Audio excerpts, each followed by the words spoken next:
Maalam ho ang naging pagbati naman ni Paolo Rodrigo Roa Duterte sa mamayang Muslim sa pagdiriwang po ng banal na Eid al-Fitr o pagkatapos po ng isang buwang pag-ayuno o Holy Ramadan.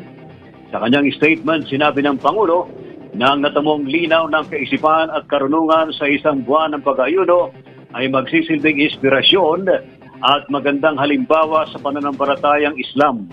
Umaasa rin po si Pangulo Duterte na ang taimtim na panalangin ng mamayang Muslim ay magsisilbing lakas ng pananalig para maiwaksi ang kasamaan. Kumpiyansa rin ng Pangulo sa mahalagang papel na ginagampanan ng mamayang Muslim bilang mga stewards of peace, love, and understanding para maisantabi ang anumang pagkakahati-hati at maituon ang pananalig sa isang may likha ng lahat. Nagpalabas na ng cease and desist order ang Food and Drug Administration laban sa Fabunan antiviral injections. Ayon po kay Health Undersecretary Maria Rosario Vergere, hindi pa rehistrado ang Fabunan na sinasabing bakuna laban sa COVID-19. Matatandaan kumalat sa social media ang umano'y paggamit ng Fabunan na vaccine drive sa Zambales. Ayon po kay Vergere, ang anumang gamot na hindi pumasa sa clinical trial at hindi rehistrado sa FDA ay hindi maaaring gamitin ng mga tao. Samantala, pinag-aaralan na rin ng Department of Health ang kaso ng nasabing bakuna. Tingnan mo kung gaano sila kaloko ha, biglang ibabalita ng PEP, mga kasamahan din nilang mainstream media. Ganyan ho sila kaloko. Hindi, eto ha, hindi ho ba kayo nabibuwisit? Sabi ko nga sa inyo, inaantok na ako eh. Inaantok na talaga ako, 2:00 na, nung oras na. 2:00 na, nung nakita ko to, sabi ko, ano to, pinaglulok, okay na eh. Hindi ko napapatulan sana itong balita na to. Kasi nakita ko na ito eh, may nag-report na sa akin ito eh. Nakita ko na ito, na niloloko nila yung tao. Sige, sabi ko, sige, kayo na lang maglokohan, okay na. Pero tingnan mo, yung mga media, i-report pa. Para kunwari, totoo. Anak ng tutsa, oh. Grabe ho talaga. Talaga magwa 1 million. Eh, kahit na nga siguro 50 empleyado ninyo, bumoto lang ng sobrang dami, mag-1 milyon talaga yan. Ay, grabeng ABS-CBN, no? Bogus! Sabi nga ng isang kababayan natin, bogus. Tapos sasabihin nila, 1 milyon? Anak ng weteng, oh. Tingnan mo mga kasinungalingan. Kaya nga hindi ko maintindihan itong PEP na ito, kung tanga-tanga ba itong PEP na ito, o sadyang niloloko din tayo. Hindi ko alam kung nag-verify ba sila, sinubukan ba nila yung etong ginagawa natin, o basta lang silang nag-report, finid lang sa kanila ng mga kasamahan nilang mga taga-ABS-CBN na reporter. Alam nyo ba, noong panahon ng administrasyon ni Presidente Marcos, ang Pilipinas ang nag-aangkat ng bigas sa ibang bansa. Tayo ay maraming produksyon ng bigas dahil doon sa Masagana 99 na proyekto ni Presidente Marcos, kung saan ang mga magsasaka ay binibigyan ng tulong, puhunan at lahat ng teknolohiya upang mapaganda ang kanilang ani. Lahat yan ay maganda yan. At in fact, tayo ang nag-i-export ng bigas noon. At hindi lamang yan. Ang mga iba't ibang bansa ay nagpadala ng kanilang mga mag-aaral para pag-aralan kung paano natin maayos na maraming produksyon ng bigas. Yan ay ang iri na project din ni Presidente Marcos. Kaya itong sinasabi ng mga ibang gabinete kagaya ni Secretary Sani Dominguez na hindi daw kahit kailanman nakapag-export ng bigas ang Pilipinas, yan ay hindi totoo. Sapagkat nung panahon ni Presidente Marcos, napakaganda ng ating agrikultura. Sinira lamang ng EDSA na yan at ng kori-kori na yan, ng mga Aquino na yan. No? Kung hindi dahil sa kanila, sana ay mas maunlad ang Pilipinas. Ang mahirap sa kanila, lahat ng mga proyekto na magaganda ni Presidente Marcos ay kanilang ibinura upang masiraan si Presidente Marcos. Ano-ano yung mga tungkol sa power plants, di ba? Mga geothermal plants, no? Yung agricultural projects, marami pang iba, housing. Yung mga hospital ngayong COVID, anong ginagamit ng mga hospital ngayon? Di ba? Yung RITM, proyekto ni Marcos yan. Yung Lung Center, Kidney Center, yung East Avenue Center. Napakarami, pating pagpalaki ng Philippine General Hospital. Maraming proyektong ginawa si Marcos na hindi nagawa ng kahit kailanman ng mga dilawan, yung mga kori-kori, yung mga Aquino-Aquino na yan. No? Kaya huwag kayong maniwala sa paninira nila hanggang ngayon, mahigit 30 taon, ganyan pa rin ang isip nila, ganyan pa rin ang narrative nila hanggang ngayon. Mabuti na lamang, hindi na naniniwala ang mga tao sa kanila ngayon. dahil ang mga Pilipino ngayon ay hindi bobo! I'm very flattered, no? Nagagalak ako at nakarating sa pansin ni Idol Raffy Tulfo ang mga expose ko, lalo na ang paggamit ni FLM sa tatlong magkaibang pangalan sa kanyang mga passport, no? And this is by itself a serious crime, no?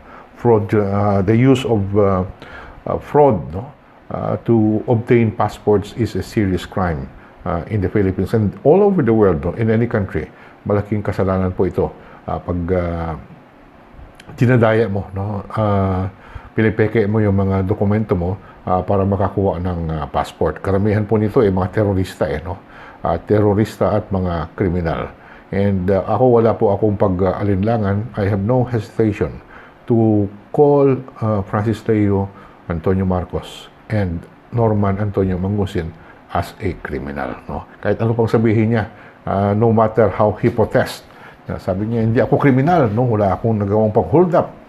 Wala kang pang-hold up, pero yung krimen mo, sabihin natin class. Ginagamit mo yung social media para mabudol-budol mo ang mga tao.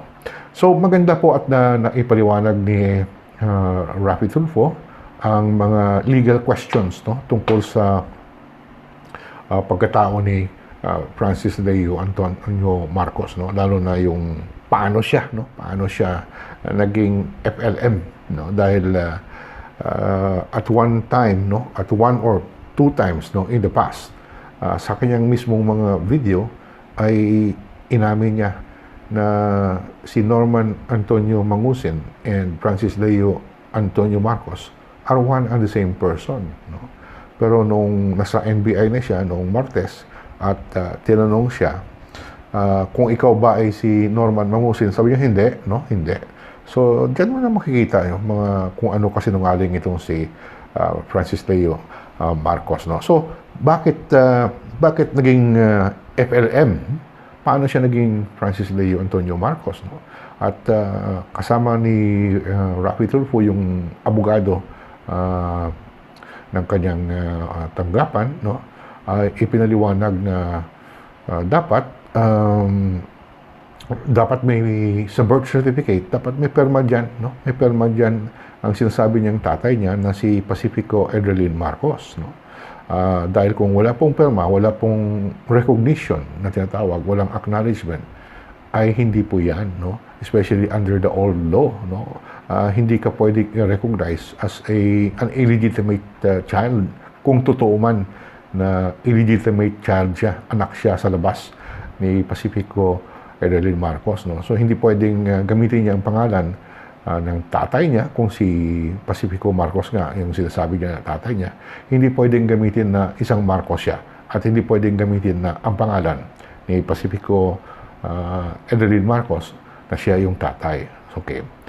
Ngayon, ito guys, sa tingin nyo ba yung pagkaka-aresto kay Francis Leo Marcos, mabubulok siya doon sa kulungan? Sa tingin nyo, ganun bang mangyayari? Ha? Ang ibig sabihin niyan, ito, buhay ang demokrasya sa ating bansang Pilipinas. Buhay!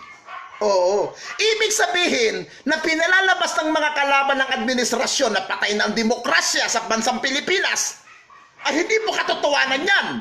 Hindi po totoo yan. Ang ibig sabihin yan, buhay na buhay ang bansang Pilipinas at tumatakbo ang demokrasya. Oo. Alam niyo po, ito pa, ang pagkakaalam ko lang naman po ang kaso ni Francis Leo Marcos kaya siya hinuli. Ito, may nagtatanong, bakit hinuli? Sa aking pagkakaalam, mukha atang yung pagbibigay ng mga salamin ni Kuya Francis dito sa isang part dito sa Cordillera, ewan ko Francis I'm sorry kung mali ang impormasyon na nakuha ko. Mukha atang wala kang kasama atang doktor or hindi ata kumita yung ibang mga magkasanglas dito. Mukha atang natabunan yung imbis na yung mga taong nabigyan ni Francis Marcos ng salamin, imbis bibili ata ng mga salamin dito sa mga shop dito, ay hindi kumita ata. Oo. Siyempre, nagkaroon ng bagong salamin, libre. Ngayon, ay may batas pala doon na hindi alam ata ni Francis, doon siya na yari. Oo. Kasalanan na ba yun? Malaking kasalanan na ba yung pagtulong niya na ginawa niyang wala naman siyang hininging kapalit sa pagtulong niya ngayon, di ba? Ha? Alam mo doon sa nagtatanong na Marites Laportesa Hadid, tinatanong mo, sir, totoo ba siyang Marcos? Hindi ko masasagot yan. Wala ako sa posisyon kung ano siya. Kasi ang alam ko, Marcos siya. Oo, ang alam ko, Marcos, dahil yan ang ipilyido niyang dala eh. Di ba? Hindi ko alam kung totoong Marcos siya o hindi. Wala ako sa lugar at wala ako sa pwesto para sagutin yung katanungan mo. Ha? Alam mo ko, si Francis, ang sabi ko nga nung mga nakaraan, ha? Ito nga naaasar nga ako sa ibang mga supporter ni Francis na binibira din ako sa social media na ganito, ganyan. Alam nyo, ang pagiging magkaibigan namin ni Francis, guys, sa totoo lang, nagkakausap kami, nagkakatawagan, nagkikita kami, mga ganon ang pagkakaibigan namin. Ha? Pero yung mga personal niyang gawain, wala ho akong alam dyan. Ha? Ang alam ko lang kay Francis Leo Marcos, simple isa lang. Kuya Francis, meron akong activity sa Mountain Province. Baka pwede ka naman mag-sponsor sa akin. Anong kailangan mo ninyo? Panlalalaki mo na naman. Ay hindi kuya. Baka pwede mo kong tulungan kahit mga ilang bigas lang. Hindi pa po ito pandemic. Hindi ito panahon pa ng pandemic. Oo. Hindi pa po ito panahon ng pandemic. Itong hiningian ko siya. Matagal ko na po siyang hiningian ng mga tulong-tulong. At yung binibigay niya naman sa akin, ay binibigay ko naman ho yun. Oo. Ha? Ngayon, alam mo, Jaira, Ali, wala akong pakialam kung Norman Mangusin siya o Marcos, ano siya. Ang pakialam ko dito, nakakatulong yung mama. Oo, nakakatulong. Yun ang big issue sa akin. Yung naitutulungan niya rin ako minsan, pag may kailangan ako. Ha? Ayaw niya nga lang magbabanggit ng pangalan nung mga pasyer. Ang dami niya nang naitulong sa akin. Ha? Ngayon, wala akong pakialam kung anong totoong pangalan niya, kung ano man siya, kung balasubas man siya o ano. Wala akong pakialam doon. Kasi, pagkausap ko naman siya, tao siyang kausap eh. Natural, bilang taong kausap, tao ko rin siyang kakausapin. Ha? Ha? Ganun ako. Ngayon, kung inaakala po ng mga kalaban ni Francis Leo Marcos na yung pagpapa-aresto ng NBI, alam nyo sa totoo lang, ha? Sa ginawa ng NBI ng pag-aresto kay Francis Leo Marcos, saludo ako doon. Bakit? Kasi legitimate yun eh. May warrant, may complainant. Anong complainant? Dahil lang sa salamin. Di ba? Yun lang. Ha? Ngayon, ang kasalanan lang naman ni Francis dito, yung tumutulong sa kapwa. Kaya alam mo, Francis, ang suggest ko na lang sa'yo, total naman, ginagawa mo na rin naman yan. Oo. Tumutulong ka na rin naman sa kapwa. Tumakbo ka na. Pumasok ka na sa larangan ng politika para yung pagtulong mo, mas may kapaki-pakinabang. Yan ang the best dyan, Francis. Oo. Kahit huwag ka na munang tumakbong senador, mag-party list ka lang. Mag-party list ka. Putang ina. Kung ikaw nga ngayon hindi ka politiko, putang ina, ang laki ng naitutulong mo. Paano pa kaya pag ikaw ay naging isang congressman na party list? Oh. Kung gusto mo, pangunahan na natin sa social media. Mag-party list ka na. Kung wala ka pang pangalan ng party list, ibibigay ko sa iyo yung party list ko. Anong party list ko? Chupakbay. Oh. Chupakbay sa Kongreso. Ikaw ang first nominee. Ano? Alam nyo guys, pinapatawa ko lang kayo. Sinabi kong Chupakbay party list. Hindi naman siguro gagawan ni Francis yun. Di ba? Hindi ito. Kasi nagdiriwang yung mga kalaban ni Francis. Putangina, kanina nga may nag-message sa akin, no? Putangina mo ninyo, kalbo. Ikaw lang isusunod. Sabi ko, ulol! Akala nyo matatakot nyo ako? Ha? Wag na munang senador. Party list na muna. Sa Kongreso na muna si Francis. Yan ang itulak natin ngayon, mga kaibabayan. Patakbuhin natin party list yung mama. Wag na munang senado kasi sa party list sa Kongreso para doon siyang manggulo, doon siyang mangingay. 'Di ba? Para pagpapampasin yung mga ulo ng mga balasubas sa congressman diyan sa Kongreso. 'Di ba? Wag na munang senador. Party list tayo. Ala, susuporta ba kayo kay Francis? Party list natin siya patakbuhin ng pagka-party list. Total naman, tumutulong yung mama. Di ba? Tumutulong yung mama. Oh, ngayon, hindi naman siya politiko. Hindi naman siya public servant. Pero putres, kung dirin nyo guys, hindi biro yung ginawa ng mama. Tumutulong yung mama. Ilang milyon ang nagasto sa bigas. Putang ina, samantalang ang sinasabi pa ng mga basher, ha? Wala daw, hindi raw totoo yung pagbibigay niya ng tulong. Puro palabas lang daw yung pagbibigay niya ng bigas-bigas. Alam niyo guys, ha? Ito aminin ko sa inyo. Nung mula nag-pandemic, hindi niya ako nabibigyan ng bigas. Hindi pa po ako napadalahan ni Francis Leo Marcos ng bigas. Alam niyo kung anong pinabibigay niya sa akin? Ha? Pera. Pinadadalhan niya ako ng pera dito sa Baguio. Alam niyo kung tatanungin niyo ako nasa magkano na natanggap ko kay Francis? Una, 35. 55,000 na pong natanggap ko kay Francis. Total lahat. 2 beses niyang pinadala yun. Una, 35,000. Nung unang ratsyada niya ng pagbibigay ng mga bigas, ha? Unang ratsyada niya ho. Unang ratsyada niyang bigay ng mga bigas-bigas niya sa, sa Green Meadows. Humingi ako sa kanya, Kuya, pahingin naman ako ng bigas. Sabi niya, lintikan ninyo, nandiyan ka sa Baguio. Padadala na lang kita ng pera. Ikaw na lang bumili niyan. Alam niyo kung magkano pinadala sa akin? 35,000. Nung ibibili ko na yung 35,000, biglang tumawag, ninyo, ganito. Yung 15,000, itago mo na. Sa'yo ang 15,000. Sa'yo ang 20,000, ibili mo ng bigas. Naka-voice record po yun, yung usapan namin na yun. Naka-voice record po yun. 35 ang pinadala niya una. Ibibili ko na dapat ho ng bigas yun, pero sinabi niya, wag, 20,000 lang ang gastusin mo. Kaya halagang 20,000 lang ang binili ko. Dahil sinabi niya naman, nung panahon na yun, wala rin akong kapera-pera. Kaya natuwa naman ako sa mama. Pangalawa, pinadala na naman ako ng 20,000 ni Yama. Kaya balit 55 ho yun. Hindi po issue dito kung pinadala na ako ng pera ni Francis. Dahil sabi nyo, kaya ka naman mo naman pala pinagtatanggol yung mama eh. Dahil pinadadalan ka ng pera. Hindi po ang issue dito eh. Ang issue dito, totoo yung ginawa niyang pagbibigay. Totoong nakatanggap din ako doon. Ha? At marami pang nakatanggap. Mayroon Elizabeth Oropesa nagkasalita, di ba? Na nakatanggap siya. Oh. Di ba? Ngayon, yung puro mga ngak-ngak, nakatulong ba kayo? Ha? Sa panahon ng pandemic? Ha? Ngayon, sabihin na natin, may kaso nga si Francis, yung tungkol dito, sa papel na kaso na yan. Totoong may kaso yun, totoo po siyang nahuli kanina.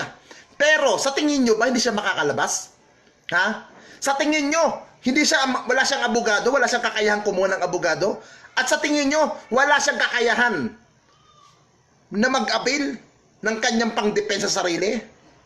Kung nagawa ng mama na tumulong, magbigay ng bigas, magbigay ng ayuda kahit sabihin yung 5 kilong bigay doon sa mga tao, malaking bagay na po yun sa mga kagwayan namin na kapuspala din. Malaking bagay na ho yun. Ha? Malaking bagay na ho yun. Ha? Ngayon, kung meron man siyang ibang kaso, pabayaan ninyo ang korte ang maghumusga. Ha? Hindi yung para kayong mga abogado. Na? Pabayaan ninyo ang korte. Pabayaan nyo ang husgadong magsalita. Ha? Hindi yung akala ninyo kung sino kayong mga putang ina. Di ba? Magagaling pa kayong ano. Ha? Tutusin. Ang babaro ng kaso na ganun eh. May mga tinawagan akong abogado kanina bago ako natulog. Nako ninyo, mababang kaso yan. Oh. Sabi na legitimate yung kaso na yan, legitimate yan. Pero mababa eh. Ano bang pinagmulan ng kaso? Yung pagbibigay niya lang ng tulong ng mga salamin-salamin. Oh, yun lang naman. Malaking crime na ba yun? Ha? Alam nyo, mga tukmol, ha? Kung akala ninyo, sa ginawa nyong yan, magagamit ninyong ebidensya para balak propaganda kay Francis, nagkakamali po kayo. Lalo nyong pinapaangat si Francis Leo Marcos. Lalo nyong pinapasikat ang pangalan ng mama. Ha? Lalo yung pinatataas yung popularity ng mama. Ha? Lalo yung pinasisikat. Ha? Ngayon, sa tingin nyo, lalo ba siyang babagsak? Ha? Hindi babagsak si Francis Leo Marcos. Ha? Ako, kahit anong mangyari kay Francis, putang ina, kahit hindi man ako pumunta ng NBI doon, hindi ako pumunta ng Maynila, ang suporta ko, ang respeto ko, at paggalang ko kay Francis Leo Marcos ay buong buo pa rin dahil kilala ko siya personal.